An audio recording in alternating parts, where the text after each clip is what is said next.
Hi, and welcome. You're listening to the X22 Report. My name is Dave, and this is episode 1647B, and today's date is August 24th, 2018, and the title of the episode is, To Know Your Enemy, You Must Become Your Enemy. Appear weak when you are strong. Let's get into the economic collapse, political and geopolitical news. Now, on the corporate media, we see that they are calling for impeachment. And they're using Cohen, they're using pretty much everything they have to show why Trump should be removed from office.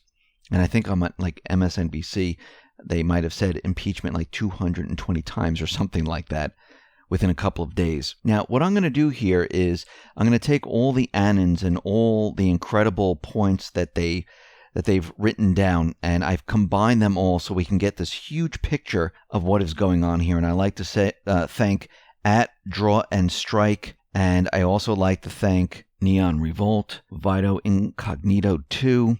I also like to thank any of the other annons that put their information up on these sites.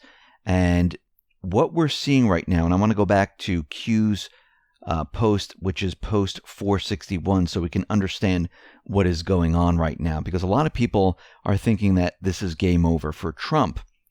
And I want to show everyone what is happening. Remember when Q continually says, enjoy the show, this is the first part of the movie?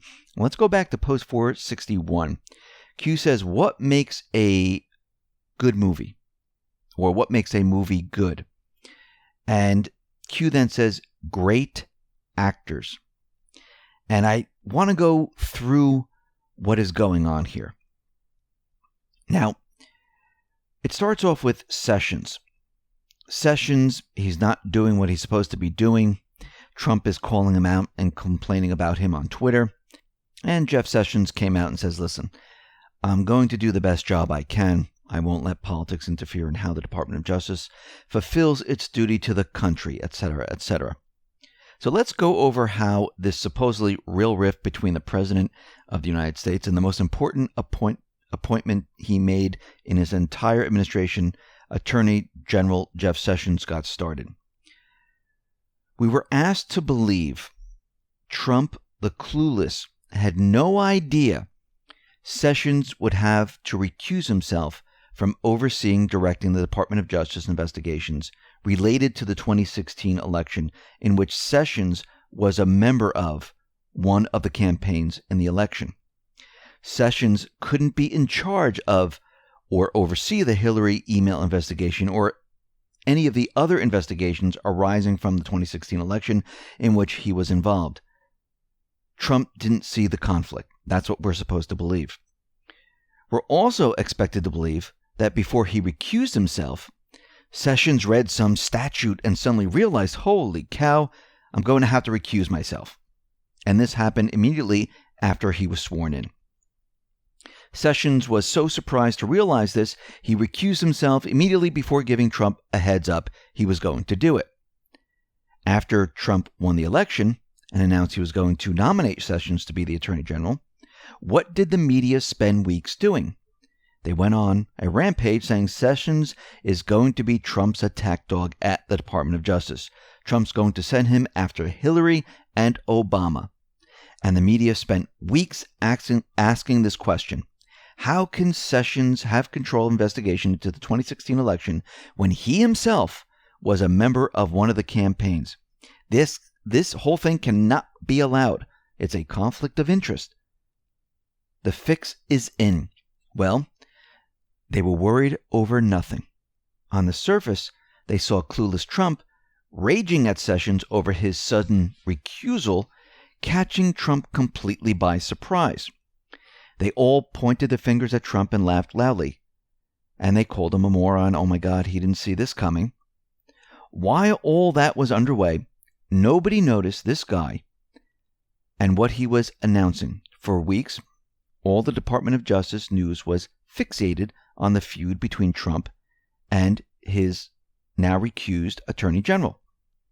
Trump was counting on Sessions, and Sessions let him down. Everything you know about the Crossfire hurricane plot, the insurance policy, it's all from where? Horowitz from him digging into this. He found it first, and then he passed it off to Congress.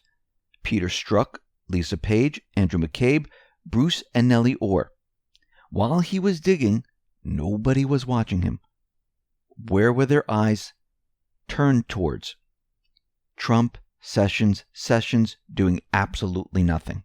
So from January 2017 to October 2017, Horowitz and his team of the Department of Justice investigators suddenly broke the surface and began passing to Congress what they found. They were watching these two guys feud while Horowitz was working in the background. Trump was out there saying, I'm so unhappy with him. Sessions is saying, I'm doing my job. Who found out where the Steele dossier really came from and who paid for it? Horowitz. Who found the Strzok Page text messages and all the evidence therein about insurance policies? Horowitz did. Who revealed Bruce Orr, a guy having no official role in the FBI's Trump-Russia investigation, was inserting himself in the middle of it, back-channeling meetings with Christopher Steele and Glenn Simpson of Fusion GPS to pass on info after Steele was fired? Horowitz. Yet for 10 months, the big news out of the Department of Justice is, oh look, Trump is still mad at Sessions. Will these two ever get along? While all the evidence of the Crossfire Hurricane plot was being collected, everybody focused on what they were supposed to focus on, a very public catfight on social media. Nobody was looking where Trump and Sessions didn't want them to look. A very quiet investigation that didn't leak anything. You don't fool your enemies with these kinds of disinformation operations. You have to fool most of your friends too. And that brings us to Q's post 158. And Q says this quite often. In post 158, I'm just going to read the part that we're looking at right now. Disinformation is real. Disinformation is necessary. Q, post 1685. Now do you understand why mirrors and disinformation is necessary? Logical thinking. Q says this quite often also. Now let's look at a couple more points where the cover story is that Trump is clueless, helpless, and outsmarted. After 18 months in office, Trump suddenly slaps his forehead and goes, wait a minute. Brennan, Comey, Clapper, all these people are leaking and trying to hurt me. I better yank their security clearances. Wow, I should have done this a long time ago. Trump could have yanked these clearances at any time in the last 18 months. But we're asked to believe he waited 18 months because he's timid, shy. He's not sure of himself. He doesn't know what he's doing. He doesn't know the laws. That's the cover story. That's the cover story we're supposed to buy. Why hasn't he done it yet? He's scared or he's not allowed to. Now remember, Trump can declassify all the evidence of the Crossfire Hurricane plot, but he's waiting for something. I mean, think about this for a sec. There is nobody in the government that could stop him from declassifying the Carter Page FISA warrant. So if Trump hasn't done it yet, he's got good and valid reasons, and he isn't going to tell anyone or the mainstream media or put it out on Twitter until he is absolutely ready. Let's go on to another point. There's a popular narrative that Trump came into office blind, having no idea whatsoever his campaign was being spied on and the target of the plot led by top Fed officials. Now, according to the narrative, after Trump came into office flying blind, he slowly became aware of the abuses and spying. This narrative says Trump only slowly began to take action to counter the plot. And this is how they explain why Trump supposedly blowing the two most crucial appointments he made when it comes to exposing stopping the Crossfire Hurricane plot. See, Trump didn't know, so he appointed Sessions and Rosenstein. He blew it. Trump did know, though. Trump did know his campaign was being spied on. He did know about much of the Crossfire Hurricane plot. Here's one example on how he knew. He moved his transition team to Bedminster, New Jersey from Trump Tower. So after winning the election, Trump formed a transition team to get ready to assume office, reach out to people he wanted to appoint. It was based in Trump Tower.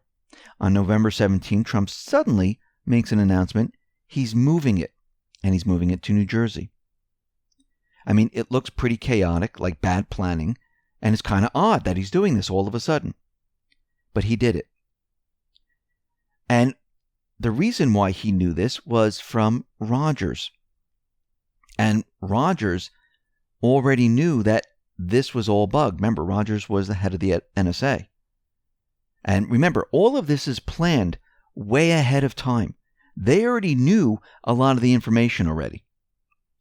So when Rogers tells Trump, Obama, coming from many different individuals, they tell Obama, because Obama's still in office, that Obama should get rid of Rogers, citing that there's a concern over his efforts to combat the Islamic State and guard secrets. That's what they used. And that's how the media covered it. But really what was happening is Rogers was working in the background, finding out all this information.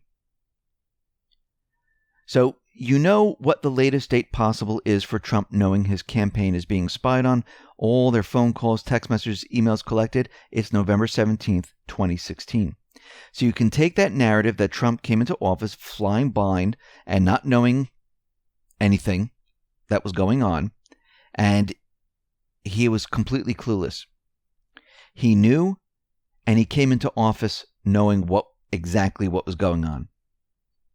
If Trump came into office knowing the Department of Justice, FBI, CIA, State Department, and other agencies had been spying on him during the campaign and were now going to be used to sabotage him in office, then the appointments he makes to the Department of Justice, CIA, and other agencies are critical.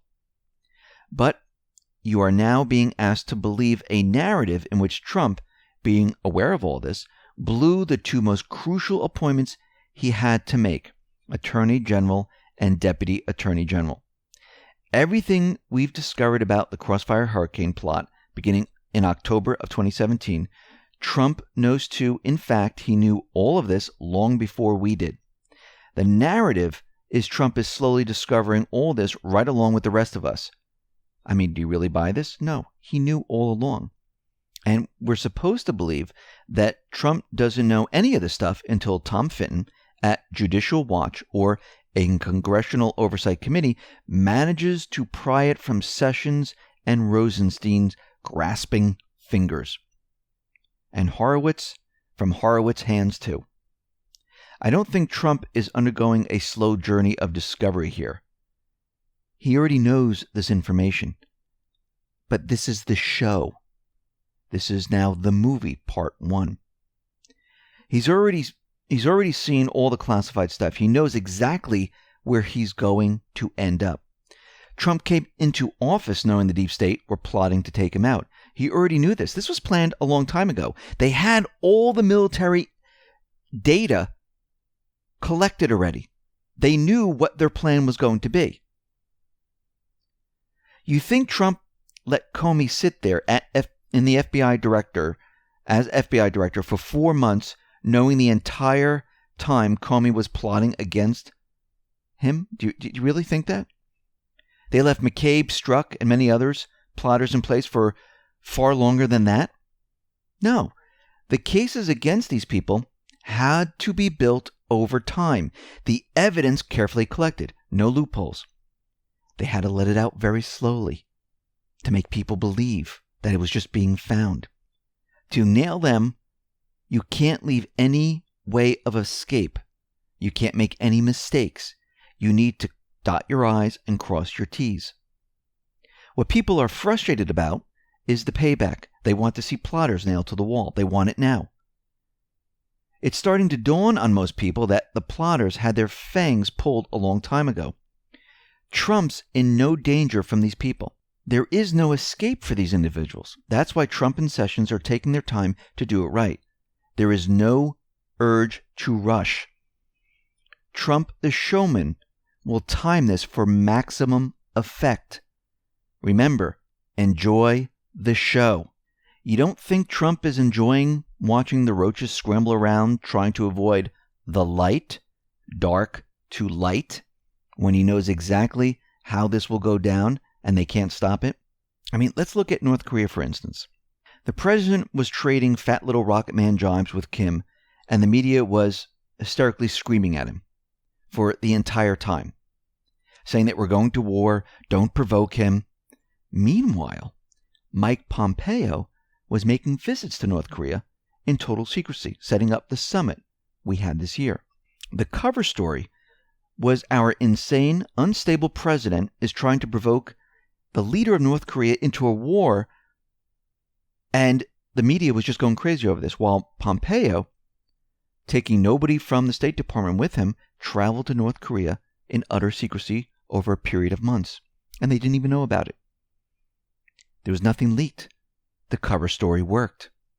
Boom. Trump and Kim are friendly and making real progress, and this summit happens. The clueless media still hasn't figured it out, while Trump and Kim were publicly trading barbs. This was all put together behind the scenes to make it look like they were going to go to war.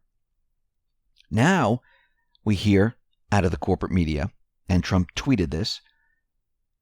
Trump says, I have asked Secretary of State Mike Pompeo not to go to North Korea at this time because I feel we are not making sufficient progress with respect to denuclearization of the Korean Peninsula. Now, people who follow the X-22 report, we've shown that there is denuclearization, but what's the mainstream media doing? What are all these individuals doing? They're telling you that it's not working. So now Trump is basically giving them what they want, and we'll go into this in a little bit. Let me just read his other tweets here. He said, additionally, because of our much tougher trading stance with China, I do not believe they are helping with the process of denuclearization as they once were. Secretary Pompeo looks forward to going to North Korea in the near future, most likely after our trading relationship with China is resolved. In the meantime, I would like to send my warmest regards and respect to Chairman Kim. I look forward to seeing him soon. Remember, Trump and Kim, they trade letters back and forth. Kim is in on this, by the way. And what is happening here is Trump is using the tactics of the enemy. And we'll go into that in a little bit. But let me just continue on with the show here with Orr and the rest. Now, Jim Jordan continually tweets information to get the American public used to the idea that the dossier was a hoax concocted by Orr, his wife, Clinton, and the rest. So Jim Jordan put out a tweet. Orr's wife worked for firm hired by Clinton to produce the dossier. Orr passed dossier to FBI. FBI used salacious and unverified dossier to spy on the president campaign, who all knew about this at the Department of Justice. Trump and Sessions are continuing the show as Trump is laying down the breadcrumbs to get the American people used to what is about to happen. So we have Jim Jordan out there continually tweeting this information. We have Trump out there beginning his tweets. Now I'm going to go back to post 461 once again. What makes a movie good? Great actors. Trump's tweet. Department of Justice will not be improperly influenced by political considerations. Jeff, this is great. All caps with the word great. Go back to post 461. What makes a movie good? Great actors. Let me continue with the tweet. What everyone wants, so look into all the corruption on the other side, including deleted emails, Comey lies, and leaks, Mueller conflicts, McCabe, Strzok, Page, and Orr. So Trump is laying the breadcrumbs right now. Let's go into another tweet by Trump here. Ex-NSA contractor to spend 63 months in jail over classified information. Gee, this is small potatoes compared to what Hillary Clinton did. So unfair. Jeff, double standard. So what he's doing right now, he's pointing out that Reality Winner received 5 years, 3 months prison sentence for a single count of transmitting national security information. He's pointing to Hillary saying, wow, if she got 5 years and 3 months for a single count, Hillary Clinton, with tens of thousands, she's going to be in prison for a very, very long time. Then we come to find out that 99.56% of emails stored on Hillary Clinton's private email server were ignored by the FBI agents under direct orders from former Director James Comey. So 3,077 of the 694,000 emails were directly reviewed for classified or incriminating information. The rest were not. So what does that tell you? They really didn't investigate anything. Most of the emails were never examined, even though they made up potentially 10 times the evidence. So nothing was really investigated. The reason why Trump right now and Jim Jordan and the rest, and this will continue for a little while, why they are laying the breadcrumbs out for the American people, putting it on Twitter, is because he wants the corporate media to pick up his tweets, and he wants them to laugh at what he's saying. And most of the corporate media is doing exactly that. They're taking his tweets and they're reporting on it, because they're not going to report on these stories on their own. So he's kind of tricked them into reporting it and bringing it out to the public domain to let everyone know what he's thinking, putting it into their subconscious. Because we have to go back to 1644. Remember, Q has told us that people are not going to take the news very well. People are going to reject it. People will be lost. People will be terrified. People will need to be guided. This is what Q has been telling us. They're laying the groundwork for what is about to happen. So let's look at Sun Tzu, The Art of War here, because this is the strategy that they are using. And Sun Tzu says, appear weak when you are strong, and strong when you are weak. So they are appearing very weak right now. Sessions is appearing weak. Trump is appearing weak, even though they are strong. How do we know they're strong? They have everything. Let's go on to another quote of Sun Tzu. If your enemy is secure at all points, be prepared for him. If he is in superior strength, evade him. If your opponent is temperamental, seek to irritate him. Pretend to be weak, that he may grow arrogant. If he is taking his ease, give him no rest. If his forces are united, separate them. If sovereign and subject are in accord, put division between them. Attack him where he is unprepared. Appear where you are not expected. To know your enemy, you must become your enemy. Keep your friends close and your enemies closer. Now let's think about what's happening here. Giuliani is out there, and he says if Trump were impeached, the American people would revolt. Now, many people are taking this as, oh my God, yeah, he's going to be impeached, we're all going to revolt. No, they're mirroring what's going to happen to Clinton. They want the corporate media to say, no, it's not good to revolt. No, you shouldn't revolt if Trump is impeached. They're getting the mainstream media cornered in what is going on here. The other thing, if Trump is impeached, the stock market would crash. What do they always tell us with the central banks? If the UK leaves, the economy is going to fail. They're mirroring everything that they're saying. To know your enemy, you must become your enemy. You must use the strategy of your enemy. What does Q always say to everyone? Think logically. So the corporate media is out there, and they're saying that Jeff Sessions got a lot closer to being fired on Thursday. So basically, CNN put up this article, and many of the other mainstream media, they just copy all these same things. They said, here's what 3 Republican senators said in July of 2017. I'm 100% behind Jeff Sessions. This is coming from Lindsey Graham. If Sessions is fired, there'll be holy hell to pay. Well, here's Lindsey Graham today. The president's entitled to having an attorney general he has faith in, somebody that is qualified for the job. And I think there will come a time sooner rather than later where it will be time to have a new face and a fresh voice. They want Jeff Sessions, and this is the plan of Jeff Sessions, Trump, the Patriots. They want everyone to believe and think that Jeff Sessions is doing nothing, and Trump is pissed off at Jeff Sessions for doing nothing. And they're trying to separate themselves from each other, because when the hammer falls, Sessions will be independent. It will not be political. Trump didn't force him to do anything. And the corporate media is going to beg for Sessions to stay. And what are they going to do? Turn around and say, we don't want him now?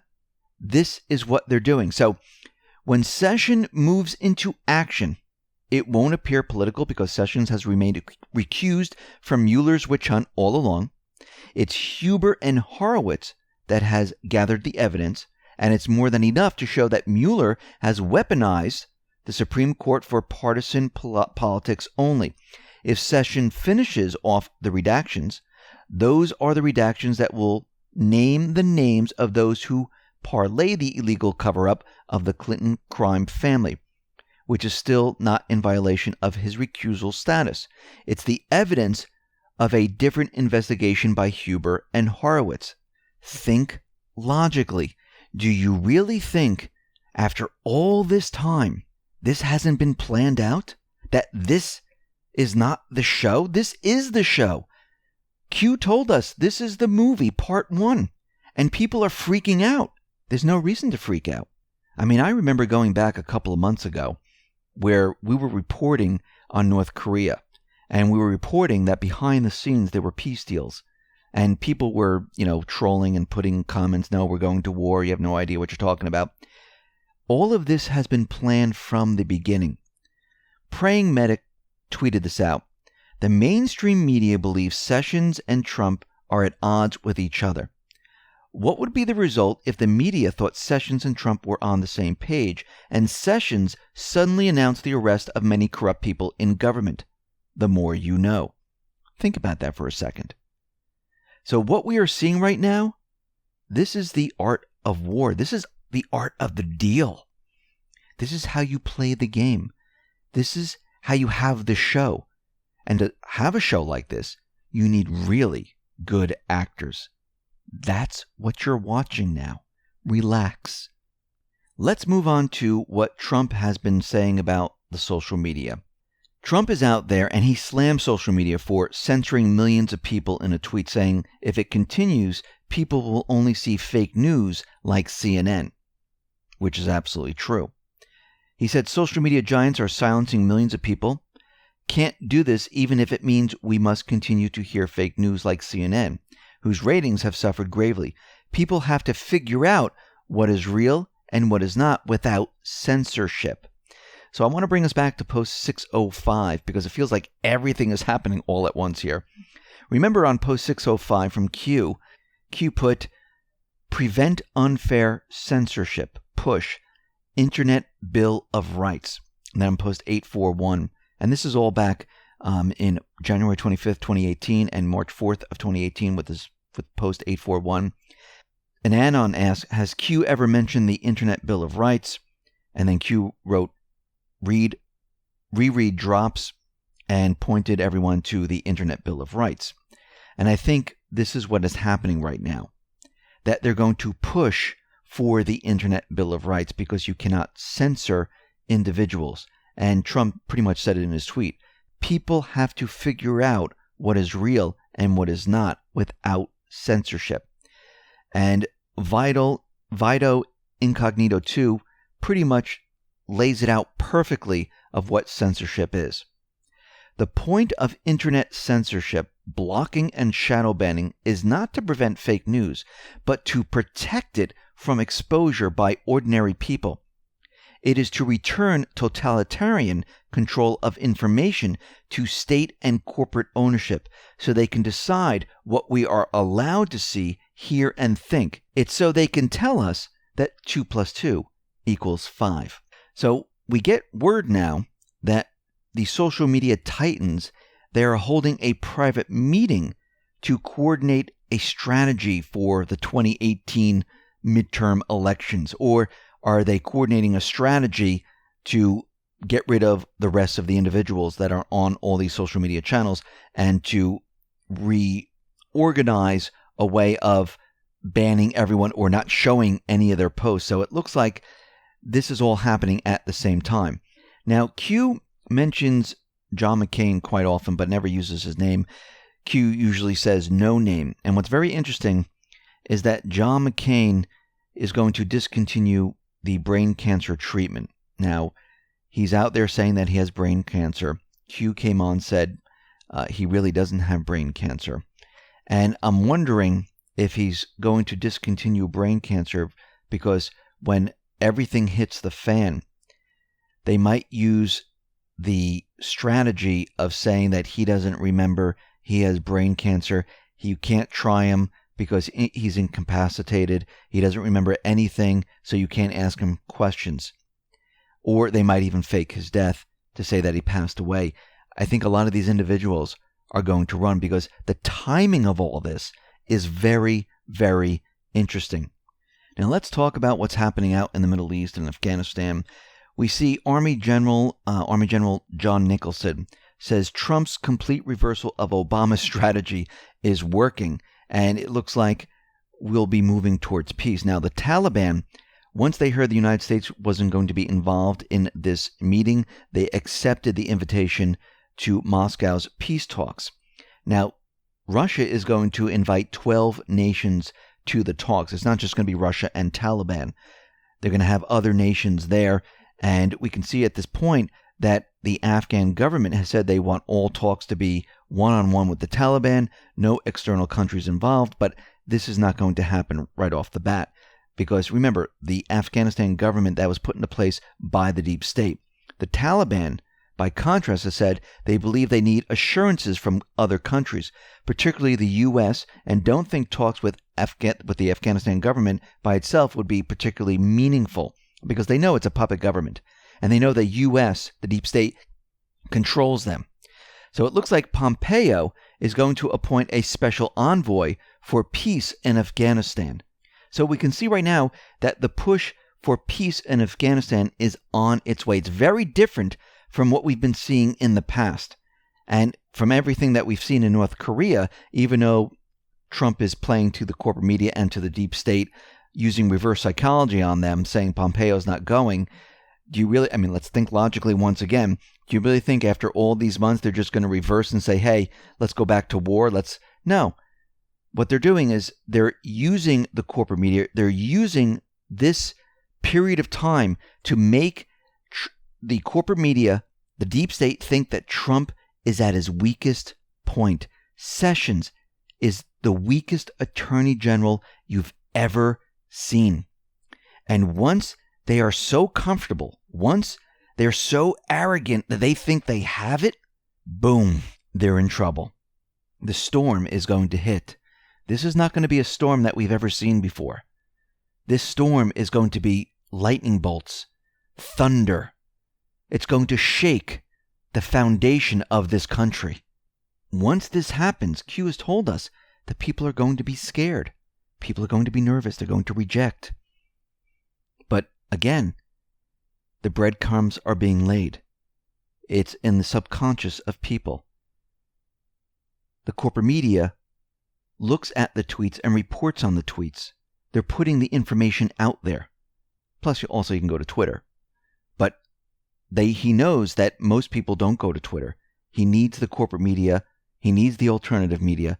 He needs everything happening all at once. We see in Syria right now, the truth is completely coming out. With 96 to 97% of Syria liberated right now, Russia is out there and they're saying, listen, the last remaining Islamic State terrorist group, they've been receiving weapons and funds from certain countries with the assistance of foreign security agencies. Russia says we have amassed evidence that weapons are being smuggled from outside, including through semi-legal organizations or even under protection of security agencies from other countries. The terrorists were also receiving funds from outside sponsors acting under the guise of charity funds, religious organizations, and other non-governmental structures. So what we're seeing right now is everything is being captured, all the intelligence of what has been going on there. They know which countries it is. They know the intelligence forces. They know where the money's coming from. Russia has it all. Trump and the patriots have it all. The hammer is going to come down on all of these people. They're just waiting for the right moment. Listen, everyone, thanks a lot for listening. Be well, be safe, and especially be prepared. Thanks a lot.